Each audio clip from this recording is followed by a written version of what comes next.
In 1921, archaeologists digging through the ruins of an ancient Indian university uncovered a small copper plate. It had been buried for more than 1,000 years. What was written on it shouldn't have existed.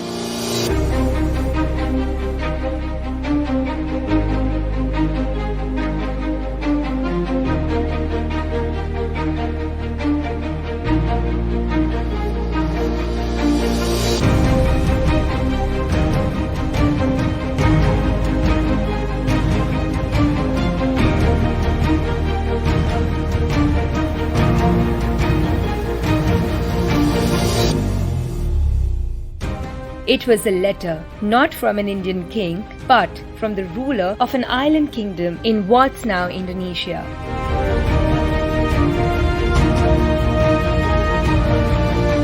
And in that letter, he wasn't asking for land, he wasn't asking for an alliance, and he wasn't asking for any military help. He was asking an Indian king for permission to build a monastery inside one of the greatest universities in the ancient world. And guess what? The answer was a yes.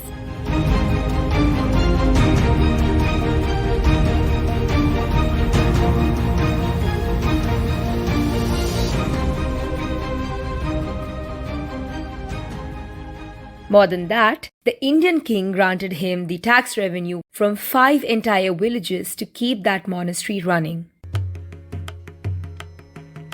Pause for a second. A king from Indonesia funding a university in India?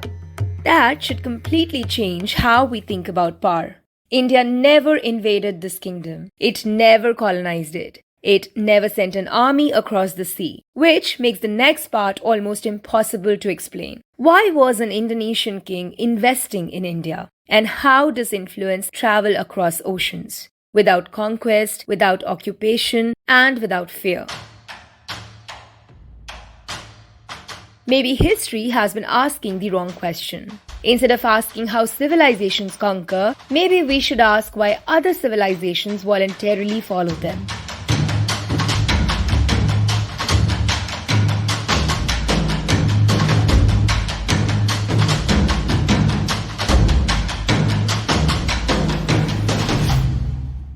Because that's much harder to achieve and far rarer. Empires can force obedience, but very few inspire imitation. And that's the mystery at the heart of today's episode. Because this isn't really a story about India. It's a story about the rarest form of power history has ever produced.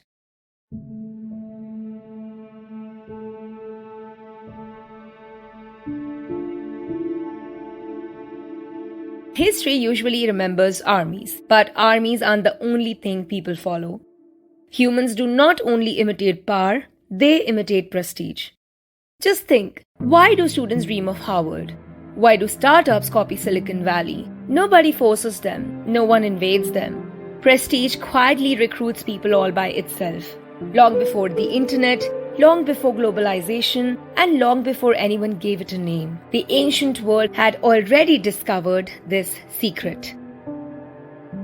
What if there once existed a civilization so respected that other societies voluntarily borrowed its language, its gods and political ideas, and its writing? Even its way of imagining the universe. Not because they had to, but because they believed those ideas made their own kingdom stronger. So before we begin, I want to ask you something. When you hear the word empire, what comes to your mind first? Armies? Borders, trade, religion, or ideas? Hold on to your answer, because by the end of this episode, you may never define an empire the same way again.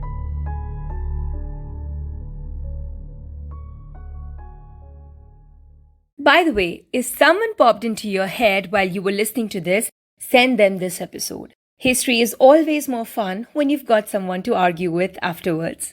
Segment 2, Setting the Board. How do ideas travel farther than armies? Before I can explain how India's ideas reached half of Asia, we need to talk about something far less glamorous than kings or temples. The wind. Because none of this spread across jungles or deserts first. It spread across the Indian Ocean. Every year, the monsoon winds reverse direction with an astonishing regularity. Sailors learn to ride those winds almost like a timetable.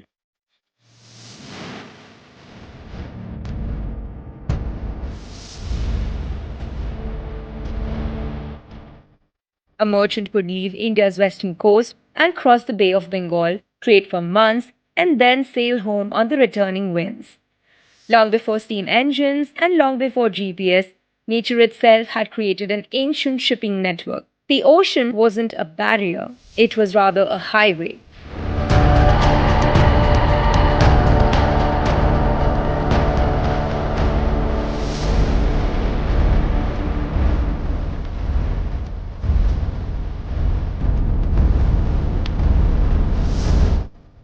Ideas traveled on the same ships as spices, ivory, silk, and the people carrying them.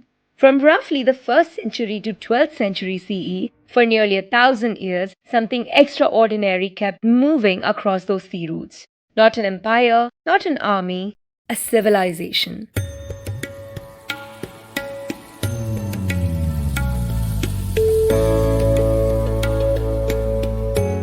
Its ideas traveled from India west towards Afghanistan and east across Southeast Asia, reaching Cambodia, Java, Sumatra, Bali, and beyond. But here's the puzzle. Why would rulers voluntarily borrow ideas from another civilization? Why choose a language your own people don't even speak? Historians have a name for this remarkable network. It is called the Sanskrit cosmopolis, a term coined by the scholar Sheldon Pollock.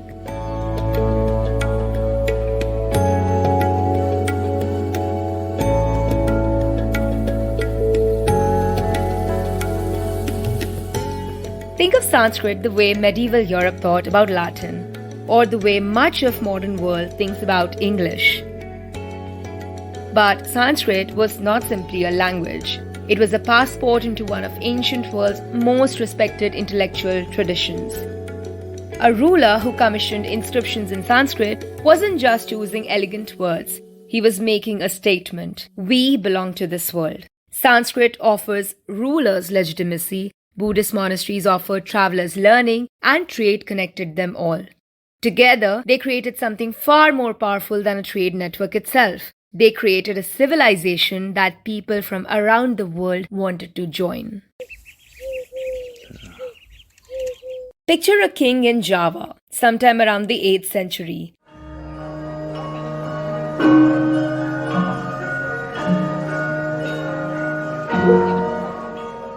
At home, he doesn't speak a word of Sanskrit. But when his scribes carve his royal title into stone, they do not use his own language. They write Sri Maharaja, Sanskrit for the great king, favored by fortune.